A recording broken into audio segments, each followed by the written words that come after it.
Hey, this is Matt once again. Welcome back to another video, and this is a paid request for Brian. Thank you so much for that.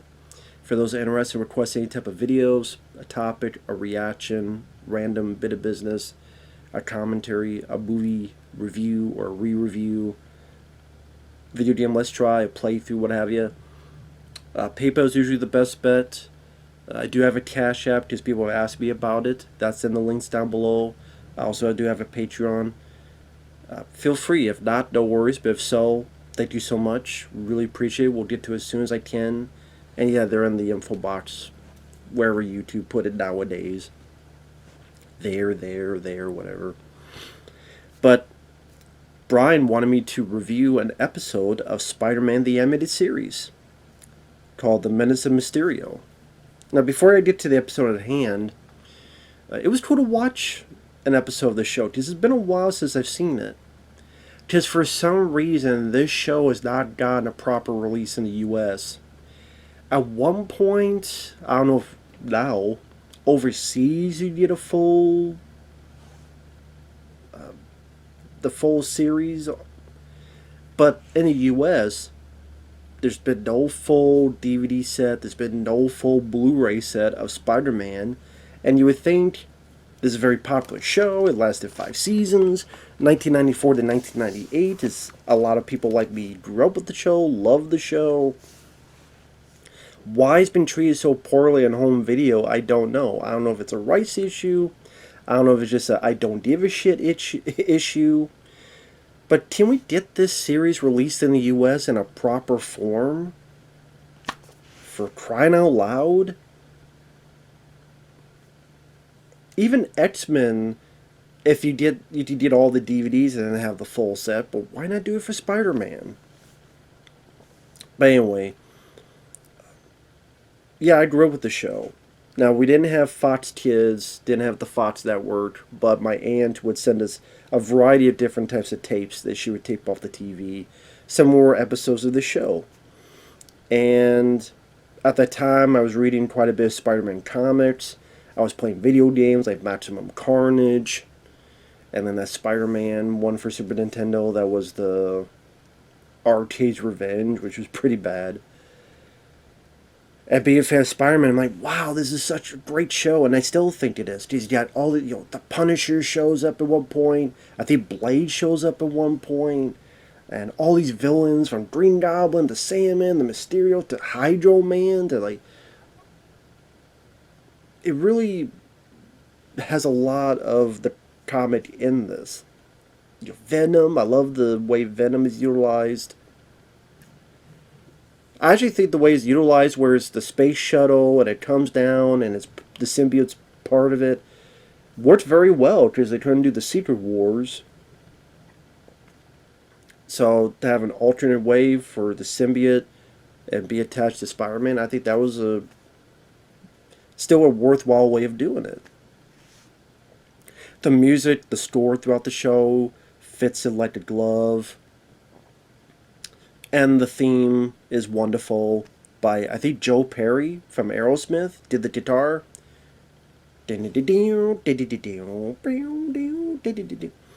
And Christopher Daniel Barnes as the voice of Spider-Man. He is my Spider-Man. Because people ask me, like, who's your favorite Spider-Man? I'm trying to think of live action. But really, he's my Spider-Man. Because even before Tobey Maguire's film came out, I had seen episodes of the show. I had not seen the older Spider-Man cartoons. Those are just not available for me to watch. So really, the first media, other than comic book and video games I saw of Spider-Man, was this cartoon.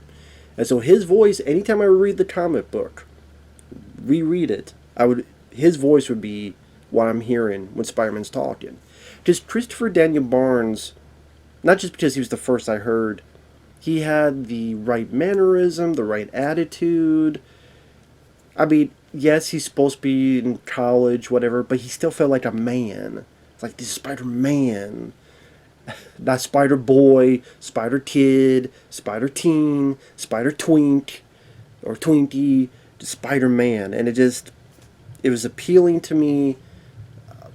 And he just, like I said, did a really good job having the when he got mad, you believed in it. What he said with great power, with great responsibility, you felt it. He had all the right emotions. Like he felt like Spider-Man. He sounded like Spider. I know that's a weird way to put it, but he just sounded like Spider-Man to me, and it just worked so well. And then you got like Mary Jane, who's a very cool character on it, and just Black Cat. Just a lot of great things put into this show.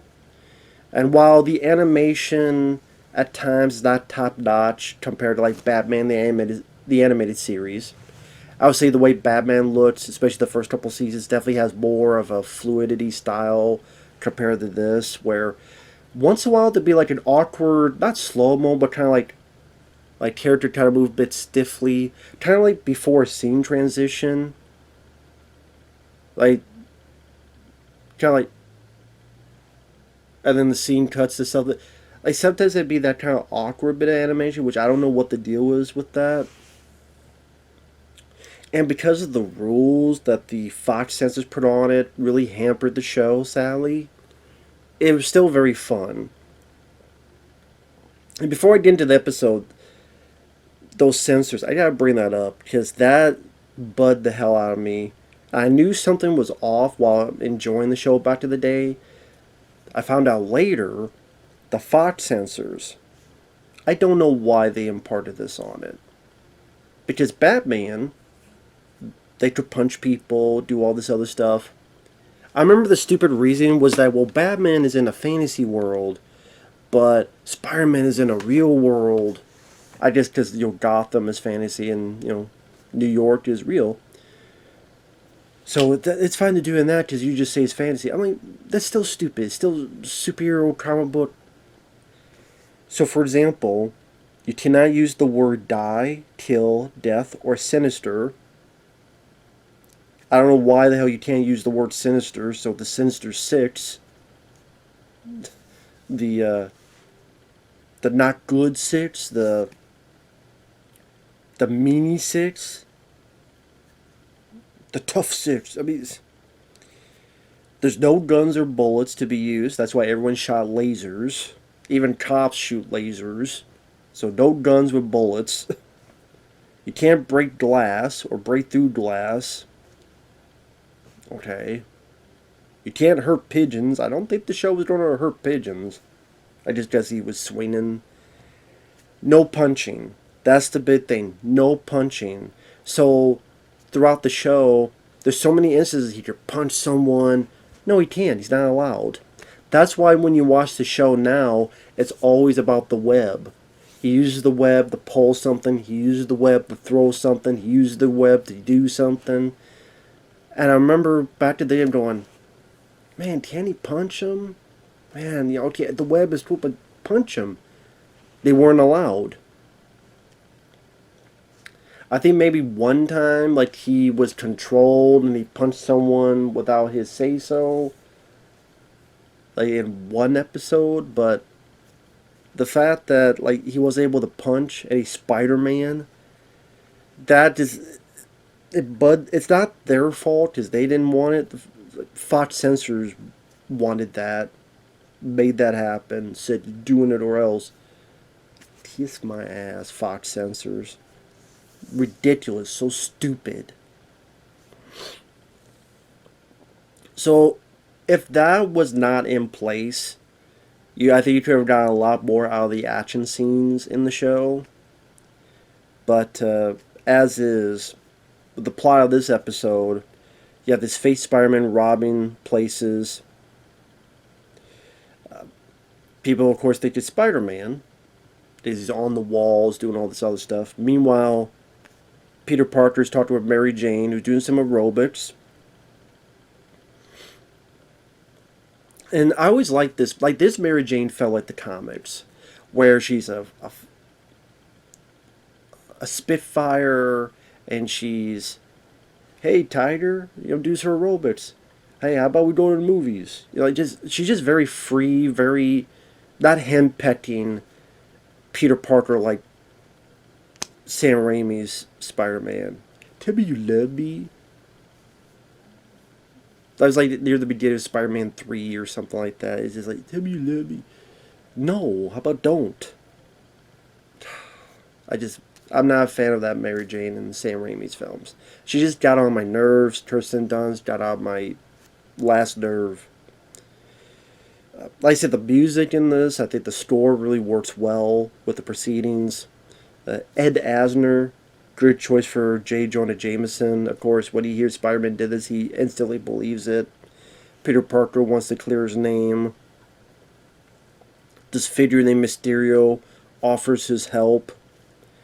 He did create illusions, like the buildings are crumbling down, but he wants to make himself look like a hero.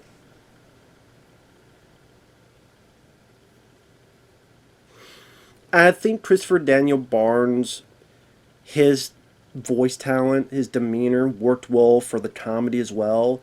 Now, while not every joke made me laugh out loud, it still like felt in character with Spidey. Like, oh, I gotta follow Yelbert Road. Man, why am I feeling like a certain coyote? Like Wild E. Coyote. And what's nice about this episode is it does give a bit of a reference to the early days where he has a flashback to him wrestling the guy and getting screwed out of the money, and someone goes by and goes, I'm a wrestler, not a cop. And finding Uncle Ben, find the guy in the warehouse, find out it's the same guy. With great power comes great responsibility. So it's a great ode to the comic book of the old. This one cop who realizes Spidey is telling the truth. They looked into who this guy may be. Apparently, some time ago. Which is interesting to have this explained because it reminds me, honestly, of the Twilight Zone movie incident. Makes me wonder if this was inspired by it in a way. Where, well, this takes place on a bridge, but someone had a mortar effect that went too big. A chopper went crazy and was crashing down. But here Spidey's able to save the person and catch the effects guy. And the effects guy was the guy become Mysterio. So throughout it, he finds Mysterio's hideout. The cop and J. Jonah have been captured. And he's going through special effects. He's going through like this fake werewolf, this little tilt-a-whirl. There's all these other contraptions. I do like the line. Man, it's like I'm in a Ray Harryhausen movie. Actually, you know what? It's more like a Roger Corman movie. So, I mean, I never thought I would hear Roger Corman reference, but I thought that was really cool. There's a robot T-Rex that he jumps into its mouth.